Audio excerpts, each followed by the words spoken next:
Je vais vous présenter le tableau de sélection de la caractéristique inhérente optimale, ainsi que la procédure de dimensionnement des vannes pour les liquides. Le tableau de sélection est divisé en deux cas, lorsque la plage de débit est faible mais que la variation de la perte de charge au bord de la vanne est importante lors de l'augmentation de la charge, et lorsque la plage du point de consigne du débit est large. Si la vanne est disposée en série dans le procédé, une caractéristique linéaire ou à égal pourcentage est recommandée. Si elle est disposée en bypass, une caractéristique à égal pourcentage est préconisée, les conditions d'application du bypass étant précisées dans les notes du tableau. Nous allons maintenant passer au dimensionnement étape par étape des vannes de régulation pour les fluides liquides selon la procédure CI. Chaque étape est cruciale et doit impérativement être prise en compte lors de tout processus de dimensionnement. En particulier, les troisième et quatrième étapes permettent de déterminer certains coefficients de dimensionnement qui peuvent être nécessaires ou non dans l'équation selon les conditions d'utilisation du problème de dimensionnement. Si l'un, deux ou les trois coefficients doivent être inclus dans l'équation pour un problème spécifique, veuillez vous référer aux sections de détermination des coefficients correspondantes situées dans le texte après la sixième étape. Je vais vous présenter la première étape du dimensionnement des vannes pour les liquides, la spécification des variables. À l'étape 1, les variables nécessaires au dimensionnement de la vanne sont spécifiées comme suit. Tout d'abord, la conception souhaitée est déterminée en se référant au tableau du coefficient de débit de la vanne correspondante dans ce chapitre, et le fluide du procédé est spécifié précisément, comme l'eau ou l'huile.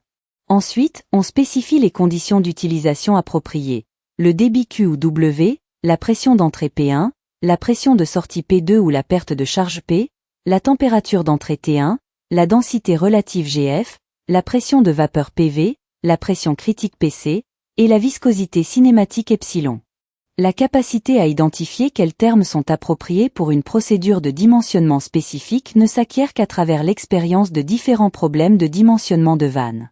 Si l'un des termes ci-dessus vous semble nouveau ou inconnu, veuillez consulter le tableau des abréviations et de la terminologie pour une définition complète.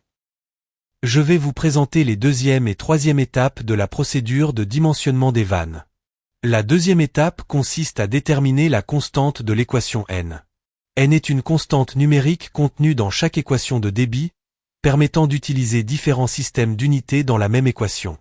On utilise N1 lorsque l'on dimensionne la vanne pour un débit en unité volumique, GPM ou mètre cube par heure, et N6 lorsque l'on utilise des unités de masse, livres par heure ou kilogrammes par heure. Les valeurs de chaque constante et les unités correspondantes sont regroupées dans le tableau des constantes d'équation, auquel vous pouvez vous référer. La troisième étape consiste à déterminer le facteur de géométrie de la tuyauterie FP. FP est un facteur de correction qui tient compte des pertes de charge dues au raccord de tuyauterie, tels que les réducteurs, les coudes ou les T, qui pourraient être directement fixés aux connexions d'entrée et de sortie de la vanne de régulation à dimensionner. Si de tels raccords sont fixés à la vanne, le facteur FP doit impérativement être pris en compte dans la procédure de dimensionnement. Pour faire suite au facteur de géométrie de la tuyauterie FP, je vais vous expliquer comment procéder en l'absence de raccord. S'il n'y a aucun raccord fixé à la vanne, FP a une valeur de 1,0. Dans ce cas, comme FP ne modifie pas la valeur lors de la multiplication dans l'équation de dimensionnement, il est en fait éliminé de l'équation. En résumé, c'est la présence ou l'absence de raccords tels que des réducteurs ou des coudes directement fixés aux entrées et sorties de la vanne qui détermine si l'on doit calculer FP séparément ou le fixer à 1,0 et l'ignorer. Je vais vous présenter les définitions des symboles utilisés dans l'équation de dimensionnement. Tout d'abord, CV est le coefficient de dimensionnement de la vanne, D est la taille nominale de la vanne, et D est le diamètre intérieur de la tuyauterie. P1 et P2 sont respectivement la pression statique absolue en amont et en aval, et PC est la pression critique thermodynamique absolue. Concernant les coefficients, FD est le facteur de correction de style de vanne, FF est le facteur de rapport de pression critique pour les liquides, et FK est le facteur de rapport des chaleurs spécifiques. Ils sont tous en dimension. FL est le facteur de récupération de pression nominale pour les liquides, et FLP est la valeur combinée du facteur de récupération de pression et du facteur de géométrie de la tuyauterie pour une vanne avec raccord. S'il n'y a pas de raccord, FLP est égal à FL. Qmax est le débit maximum pour des conditions d'amont données, c'est-à-dire le débit en conditions d'écoulement critique. Il existe deux types de densité relative. GF est la densité relative du liquide, soit le rapport entre la densité du liquide à la température d'écoulement et la densité de l'eau à 60 degrés Fahrenheit, et Gg est la densité relative du gaz, soit le rapport entre la densité du gaz en écoulement et la densité de l'air dans des conditions standards, ce qui équivaut au rapport entre la masse moléculaire du gaz et celle de l'air. En outre, K est le rapport des chaleurs spécifiques, X est le rapport de la perte de charge sur la pression statique absolue en amont, P1, N est la constante numérique, M est la masse moléculaire, Y est le facteur d'expansion et Z est le facteur de compressibilité. Ils sont tous en dimension. Je vais maintenant vous présenter le reste des définitions des symboles et les valeurs de la constante N. Les conditions standards sont définies à 60 degrés Fahrenheit, soit 15,5 degrés Celsius, et 14,7 psia, soit 101,3 kPa. PV est la pression de vapeur absolue du liquide à la température d'entrée, et P est la perte de charge aux bornes de la vanne, soit la valeur de P1-P2. PMAX, L, est la perte de charge de dimensionnement maximal admissible pour les liquides, et PMAX, LP, est la perte de charge de dimensionnement maximal admissible avec les raccords installés. Q est le débit volumique, W est le débit massique, et T1 est la température absolue en amont, exprimée en Kelvin ou en Rankine. XT est le facteur de rapport de perte de charge nominale, 1 est le poids spécifique aux conditions d'entrée, et la lettre grecque epsilon est la viscosité cinématique, dont l'unité est le centistoc. Par ailleurs, pour les vannes rotatives avec réducteur, c'est-à-dire les installations coniques, le facteur FP est déjà inclus dans le tableau du coefficient de débit correspondant. En regardant les valeurs du tableau des constantes, N1 a des valeurs de 0,0865, 0,865 et 1,00, N5 a des valeurs de 0,00214 et 0,00241, et N6 a des valeurs de 2,73, 27,3 et 63,3, où l'on distingue les conditions normales à 0 degrés Celsius, et les conditions standards à 15,5 degrés Celsius et 60 degrés Fahrenheit. Je poursuis avec la suite du tableau des constantes pour vous présenter N7 et N8. Ces constantes sont utilisées pour le débit gazeux, et sont accompagnées d'unités telles que le SCFH, le psia et le degré R pour la température absolue. N7 a des valeurs de 0,948, 94,8 et 19,3. Quant à N8, ces valeurs sont distinguées selon les conditions normales à 0 degrés Celsius avec 21,2, les conditions standards à 15,5 degrés Celsius avec 22,4, et enfin la valeur pour les conditions standards à 60 degrés Fahrenheit. Ainsi, même pour une même équation, il suffit de choisir et d'insérer la valeur de n correspondant à l'indice selon le système d'unités utilisé. Je vais maintenant aborder la dernière partie du tableau des constantes et la quatrième étape de la procédure de dimensionnement. La dernière ligne du tableau, N9, est également organisée selon les unités SCFH, psia et degré R. En résumé, bon nombre d'équations utilisées dans cette procédure de dimensionnement contiennent une constante numérique n accompagnée d'un indice. Ces constantes permettent d'utiliser différentes unités dans la même équation. Par exemple, si le débit est donné en GPM américain et les pressions en psia, la valeur de N1 est 1,00. Si le débit est en mètres cubes par heure et les pressions en kPa, N1 devient 0,0865. Ici, toutes les pressions sont considérées comme des pressions absolues, et la base de pression est de 101,3 kPa, soit 1,013 bar, ou 14,7 psia. La dernière quatrième étape consiste à calculer Qmax, le débit maximal pour des conditions d'amont données, ou à déterminer PMAX, la perte de charge de dimensionnement admissible. Nous allons maintenant aborder l'écoulement critique, un concept clé du dimensionnement des vannes. Le débit maximal, ou débit limite, noté Qmax, est communément appelé écoulement critique. Cela correspond à l'état où le débit n'augmente plus, même si l'on augmente la pression différentielle tout en maintenant les conditions d'amont fixes. Pour les liquides, l'écoulement critique est causé par la vaporisation. Lorsque la pression statique à l'intérieur de la vanne descend en dessous de la pression de vapeur du liquide, celui-ci se vaporise, et la vapeur ainsi formée bloque le passage, empêchant toute augmentation supplémentaire du débit. Par ailleurs, lorsque des raccords tels que des réducteurs, des coudes ou des T sont directement fixés à l'entrée et à la sortie de la vanne, le facteur FP, c'est-à-dire le facteur de géométrie de la tuyauterie, doit être calculé selon une procédure distincte. Je vais vous présenter le tableau des constantes d'équation, ou équation constant. Ce tableau est conçu pour sélectionner la valeur de n en fonction de la combinaison des variables et des unités utilisées. Les variables concernées sont le débit massique W, le débit volumique Q, la pression P, la température T, ainsi que le diamètre de la vanne D et le diamètre intérieur de la tuyauterie D. Pour les unités, par exemple, le débit volumique Q est saisi en mètres cubes par heure ou en GPM, la pression P en kPa, bar ou psia, la température en Kelvin ou Rankine, et le diamètre en millimètres ou en pouces. Pour le débit massique, on utilise le kilogramme par heure ou le livre par heure, et pour la densité, le kilogramme par mètre cube ou le lb/ft3. La norme IEC exige le calcul d'une perte de charge de dimensionnement admissible PMAX, afin de prendre en compte la possibilité d'un écoulement critique à l'intérieur de la vanne. Je vais maintenant vous expliquer comment appliquer concrètement PMAX. La valeur de PMAX calculée est comparée à la pression différentielle réelle spécifiée dans les conditions de service. On utilise ensuite la plus petite de ces deux valeurs comme pression différentielle dans l'équation de dimensionnement. Si vous souhaitez intégrer la possibilité d'un écoulement critique dans le dimensionnement, vous pouvez effectuer le calcul en utilisant la procédure de détermination du débit maximal QMax ou de la perte de charge de dimensionnement admissible PMAX. À l'inverse, s'il est clairement établi qu'aucun écoulement critique ne se produit à l'intérieur de la vanne, il n'est pas nécessaire de calculer PMAX. Ce principe de comparaison permet d'éviter un mauvais dimensionnement de la vanne en adoptant prudemment la pression différentielle la plus faible. Je vais vous présenter les formules de calcul pour déterminer le CV nécessaire. Pour des unités de débit volumique, le CV est la racine carrée de Q divisé par le produit de N1, Fp est la différence entre P1 et P2, le tout divisé par Gf. Pour des unités de débit massique, on divise W par la racine carrée du produit de N6, Fp, la masse volumique est la différence entre P1 et P2. En plus du CV, il existe deux autres coefficients de débit, le kV et l'AV, particulièrement utilisés en dehors de l'Amérique du Nord. Les relations de conversion sont les suivantes, le kV est égal à 0,865 fois le CV, et l'AV est égal à 2,4 fois 10 puissance moins 5 fois le CV.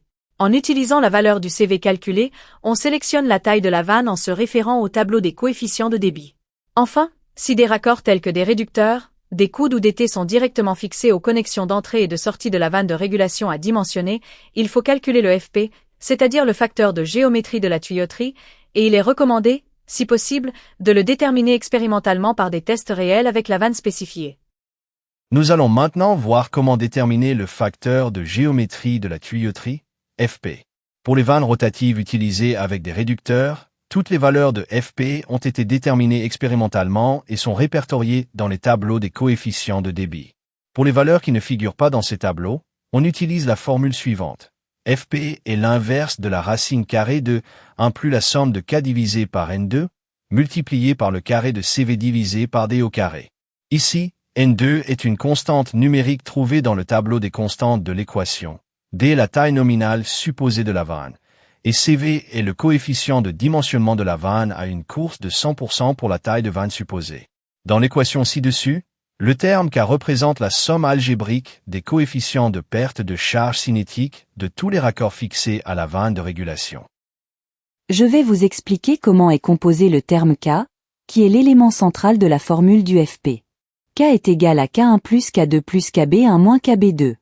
K1 est le coefficient de résistance des raccords en amont et K2 est le coefficient de résistance des raccords en aval.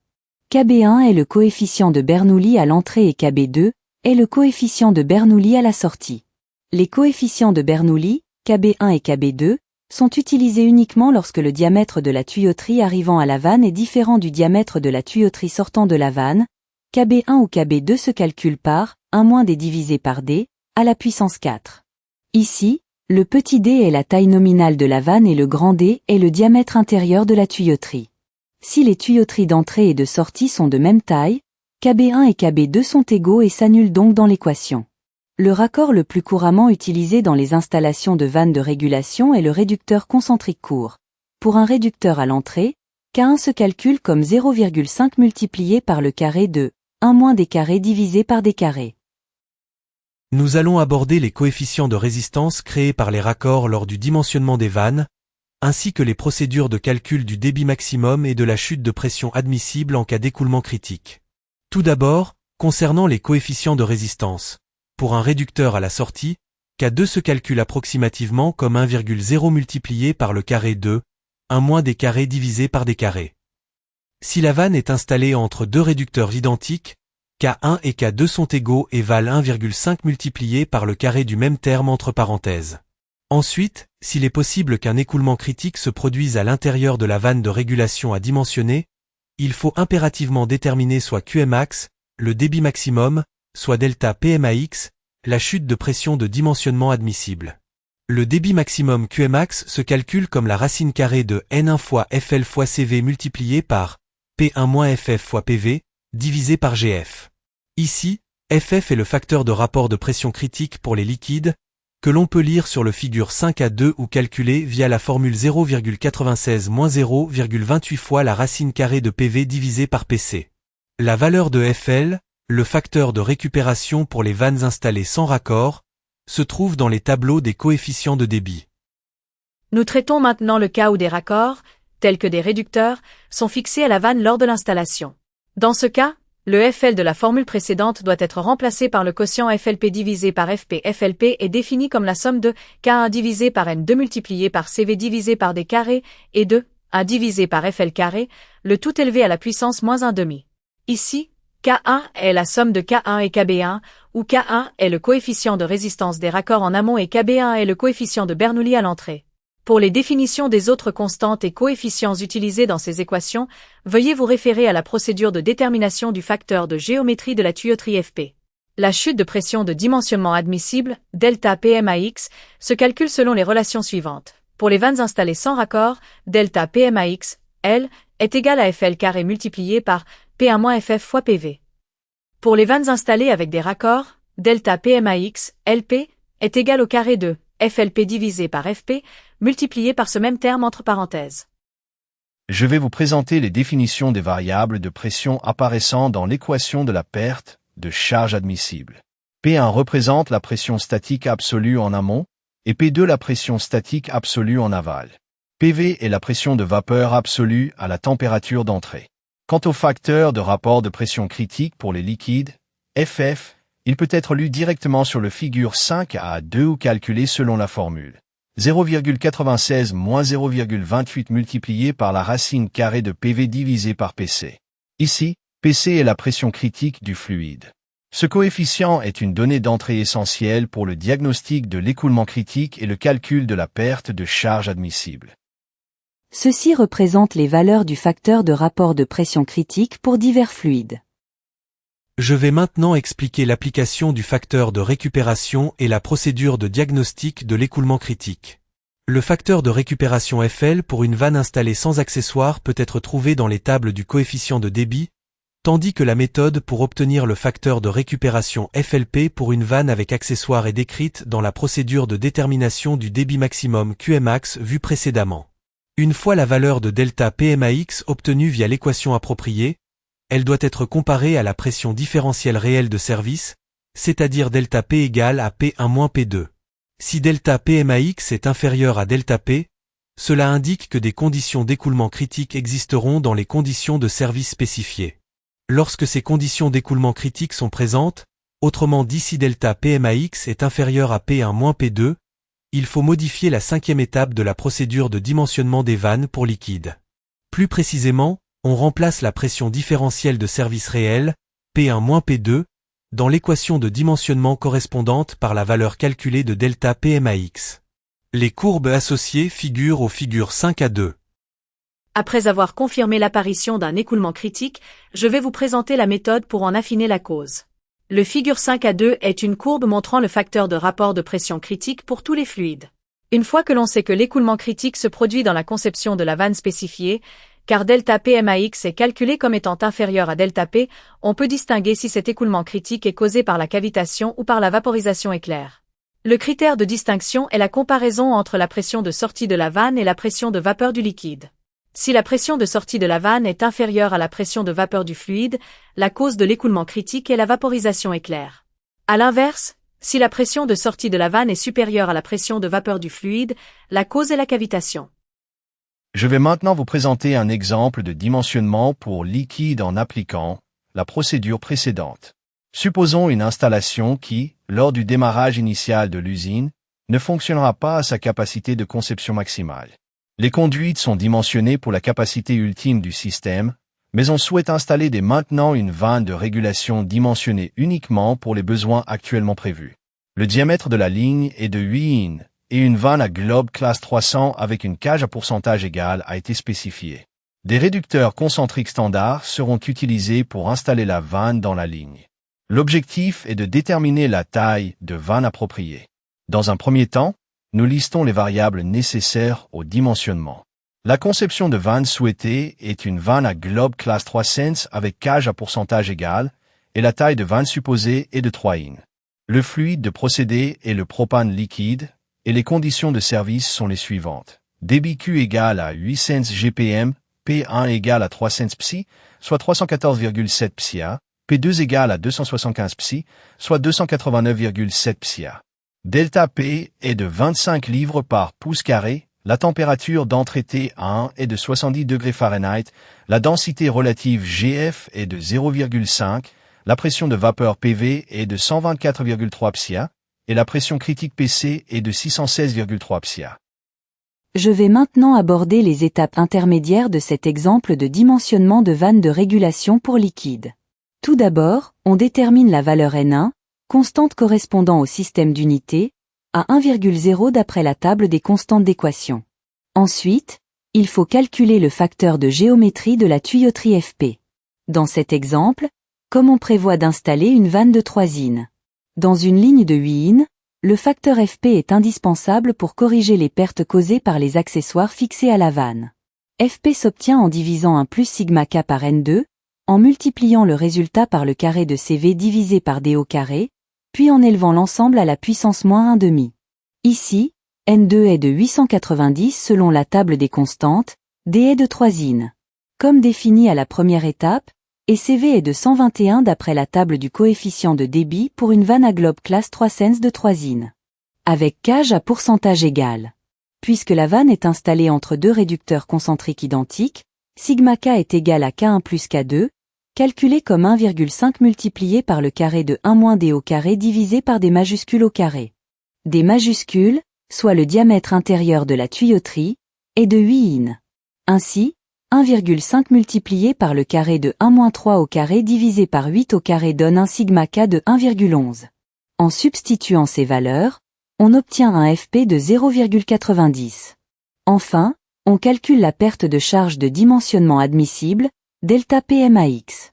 Comme la perte de charge requise est faible, l'écoulement ne sera pas critique, et delta PMAX est supérieur au delta P réel. La cinquième étape consiste à déterminer le CV requis à l'aide de l'équation de dimensionnement appropriée. Le CV est le produit de la racine carrée du débit Q divisé par le produit de N1, FP est la différence entre P1 et P2 divisé par GF. On substitue les valeurs précédemment obtenues, N1 égale 1,0 et FP égale 0,90, et on utilise la valeur 0,5 pour le terme de pression différentielle. Comme il a été confirmé que l'écoulement n'est pas critique, on applique directement l'équation pour l'écoulement non critique. La valeur du CV ainsi obtenue sera comparée à la capacité de la vanne initialement supposée lors de l'étape suivante. La sixième étape consiste à sélectionner la taille de la vanne en utilisant la table du coefficient de débit et la valeur du CV calculé. Le CV requis calculé est de 125,7, ce qui dépasse la capacité de la vanne de 3 in. Initialement supposée, qui est de 121. En d'autres termes, la capacité de la vanne supposée est insuffisante.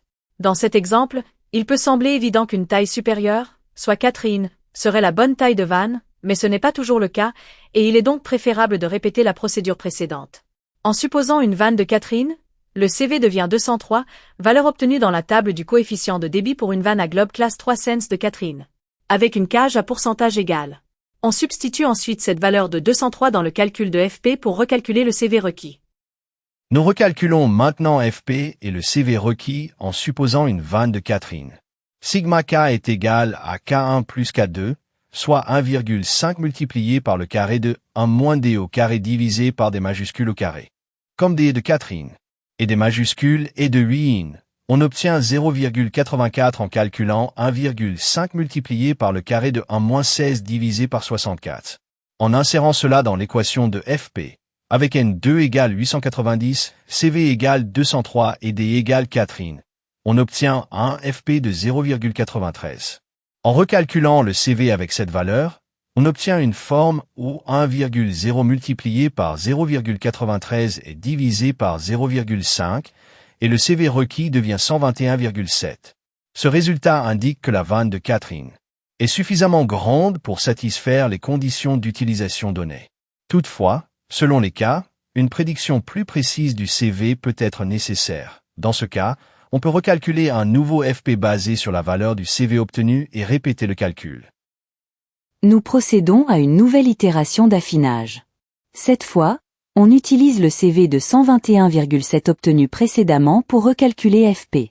En multipliant la valeur de 1 plus 0,84 divisé par 890 par le carré de 121,7 divisé par 4, puis en prenant la puissance moins 1/2 de l'ensemble, on obtient un FP de 0,97. Le CV requis mis à jour devient alors 116,2, en divisant 1,0 multiplié par 0,97 par 0,5. Comme ce nouveau CV de 116,2 est très proche de la valeur 121,7 utilisée initialement pour ce recalcul, on considère que la valeur a convergé et on termine la procédure de dimensionnement de la vanne. La conclusion finale est qu'une vanne de Catherine est appropriée et qu'elle satisfait pleinement aux spécifications requises avec une course de la vanne d'environ 75%. Dans cette section, nous allons présenter la procédure de dimensionnement des vannes de régulation pour les fluides compressibles. Cette méthode suit une procédure de dimensionnement en 6 étapes pour l'écoulement compressible selon la norme ISA, et chaque étape est cruciale et doit être prise en compte lors de tout processus de dimensionnement de vanne. En particulier, les 3e et 4e étapes consistent à déterminer certains coefficients de dimensionnement qui peuvent être nécessaires ou non dans l'équation selon les conditions de service du problème. Si l'un ou l'autre de ces coefficients doit être inclus dans l'équation pour un problème spécifique, vous pouvez vous référer aux sections de détermination des facteurs correspondantes mentionnées dans le texte. La première étape consiste à spécifier les variables nécessaires au dimensionnement de la vanne, en commençant par définir la conception de la vanne souhaitée. Nous allons présenter étape par étape la procédure de dimensionnement des vannes de régulation pour les gaz. Avant de commencer le dimensionnement, il faut d'abord déterminer quel type de vanne est visé. Par exemple, spécifiez un modèle précis, tel qu'une vanne à globe équilibré avec une cage linéaire, et référez-vous à la table du coefficient de débit correspondante. Ensuite, identifiez si le fluide du procédé à réguler est de l'air, du gaz naturel ou de la vapeur. Puis, listez les conditions de service nécessaires au dimensionnement, notamment le débit volumique Q ou le débit massique W, la pression d'entrée P1, la pression de sortie P2 ou la pression différentielle ΔP, la température d'entrée T1, la densité relative GG, la masse molaire M, le rapport des chaleurs spécifiques K, le facteur de compressibilité Z et le poids spécifique gamma 1. La capacité à déterminer quels termes sont appropriés pour un dimensionnement spécifique s'acquiert uniquement par l'expérience de différents problèmes de dimensionnement. Si l'un des termes vous est inconnu, veuillez consulter la table des abréviations et de la terminologie pour en obtenir la définition. La deuxième étape consiste à déterminer la constante de l'équation N. N est une constante numérique présente dans chaque équation de débit pour permettre l'utilisation de différents systèmes d'unités. Les valeurs de ces constantes et leurs unités applicables sont regroupées dans la table des constantes d'équation. Si vous dimensionnez la vanne pour un débit en unité volumique, SCFH ou mètres cubes par heure, utilisez N7 ou N9. Le choix entre les deux constantes dépend des conditions de service spécifiées. N7 ne peut être utilisé que si la densité relative, GG, du gaz concerné a été spécifiée avec les autres conditions de service requises. En revanche, N9 ne peut être utilisé que si la masse moléculaire, M, du gaz a été spécifiée. Si vous dimensionnez la vanne pour un débit en unité de masse, comme les livres par heure ou kilogrammes par heure, utilisez N6 ou N8. Là encore, le choix de la constante dépend des conditions de service. N6 est utilisé uniquement si le poids spécifique du gaz en circulation, gamma, est spécifié avec les autres conditions de service, tandis que N8 est utilisé uniquement si la masse moléculaire, M, du gaz est spécifiée. La troisième étape consiste à déterminer FP, le facteur de géométrie de la tuyauterie. FP est un facteur de correction qui tient compte des pertes de charge dues aux accessoires de tuyauterie, tels que les réducteurs, les coudes ou les T, qui pourraient être fixés directement aux connexions d'entrée et de sortie des vannes de régulation à dimensionner. Si de tels accessoires sont fixés à la vanne, le facteur FP doit être pris en compte dans la procédure de dimensionnement. Cependant, si aucun accessoire n'est fixé à la vanne, FP a une valeur de 1,0 et disparaît simplement de l'équation de dimensionnement. De plus, pour les vannes rotatives avec réducteur, les facteurs FP sont inclus dans le tableau du coefficient de débit approprié. Pour les autres conceptions de vannes et styles d'accessoires, déterminez les facteurs FP en utilisant la procédure de détermination du facteur de géométrie de la tuyauterie FP, qui se trouve dans la section relative au dimensionnement des vannes pour les liquides.